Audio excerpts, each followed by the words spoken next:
As we have become more aware of the impacts that humans are having on our planet, we have also witnessed the emergence of leaders across every industry who are trying to incorporate more sustainable practices into business operations.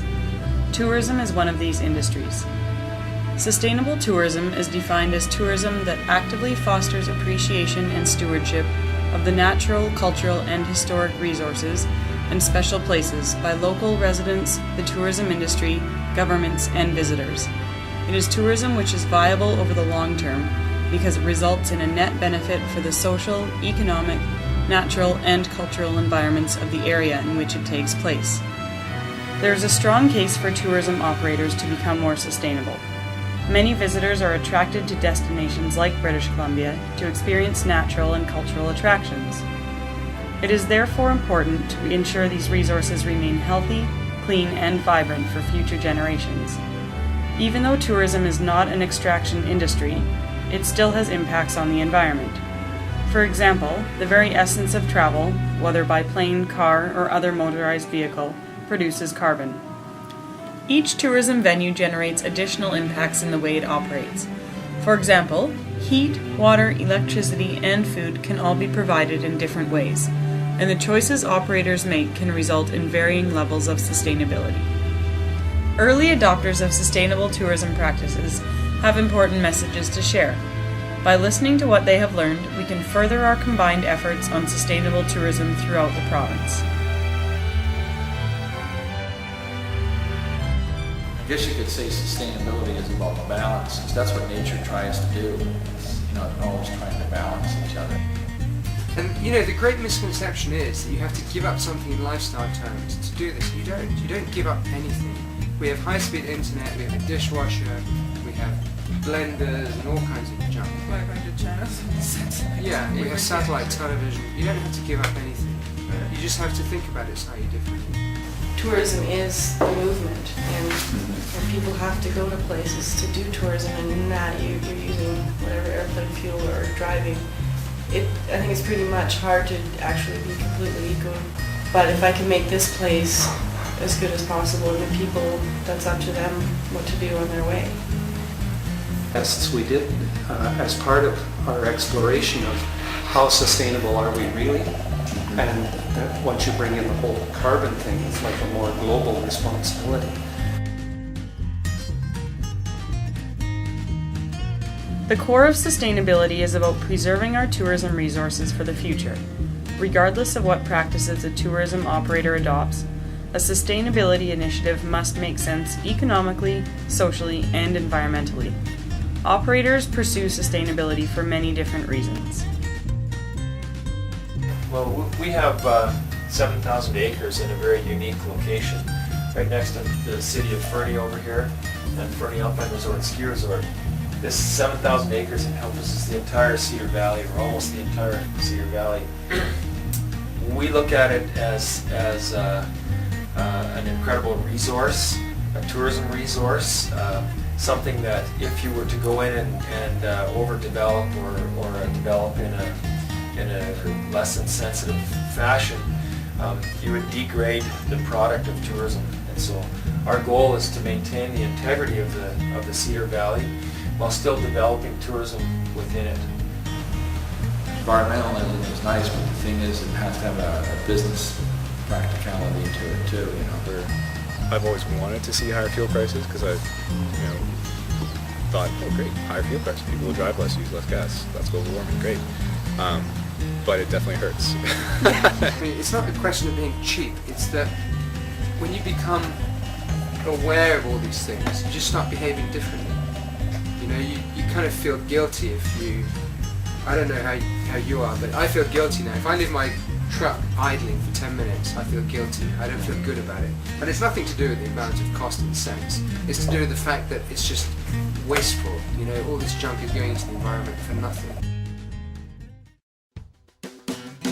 Although sustainability is many things to many people, at the core of the movement is a desire for creating lifestyles and operations that are resilient economically, connected to community, and that maintain the integrity of our natural systems.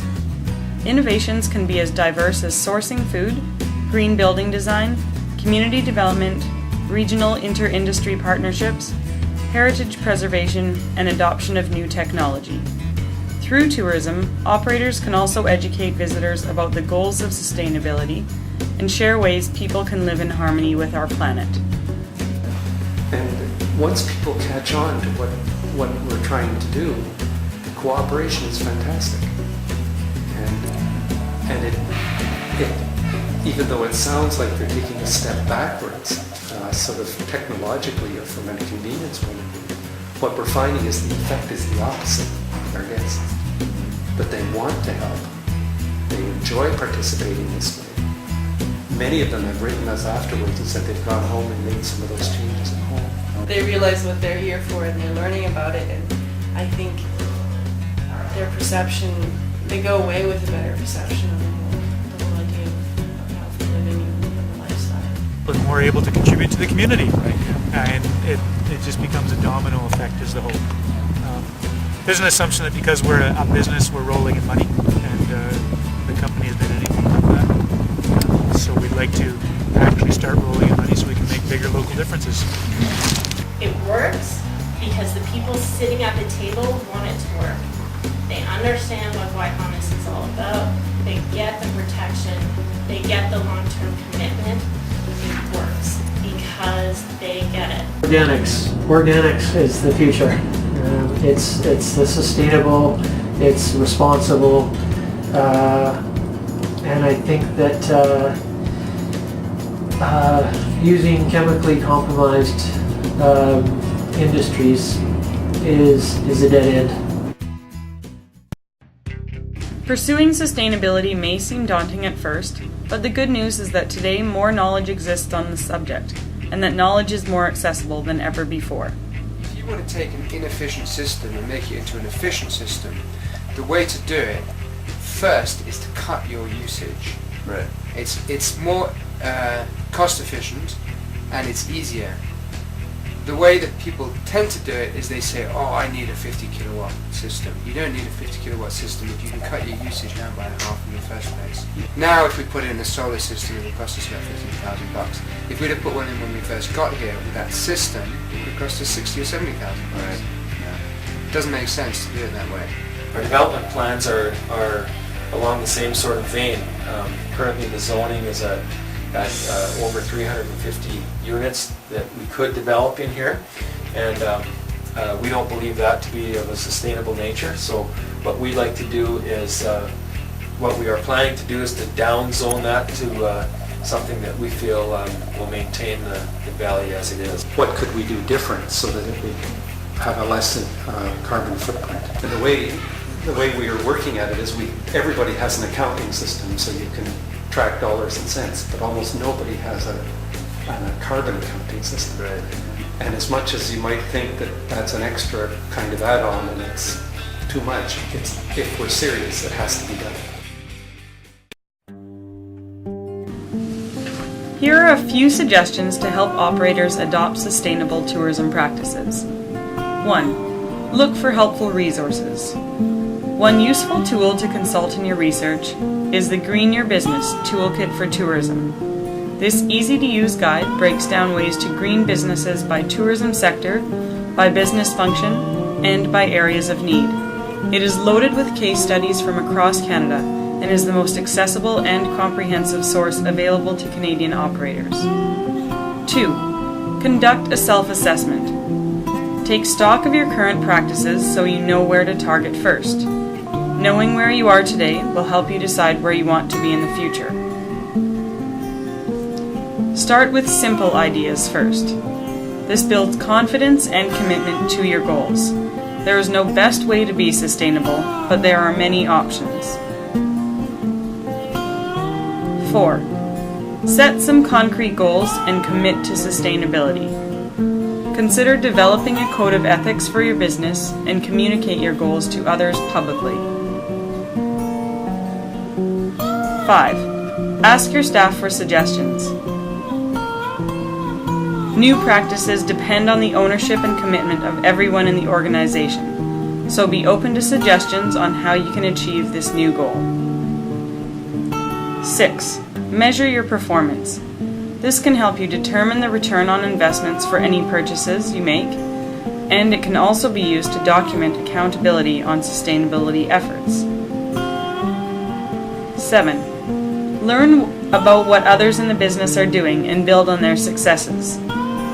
The Fostering Innovation in Sustainable Tourism project compiled a series of innovators in sustainable tourism throughout BC into a manual that is worth reading. We live in a new era which is marked by growing awareness of our influence on society, the economy, and the environment.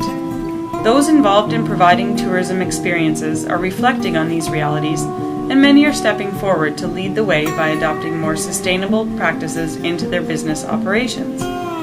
If we all listen to their stories, learn from the many resources available to us, and build a commitment to sustainability, we all stand to benefit.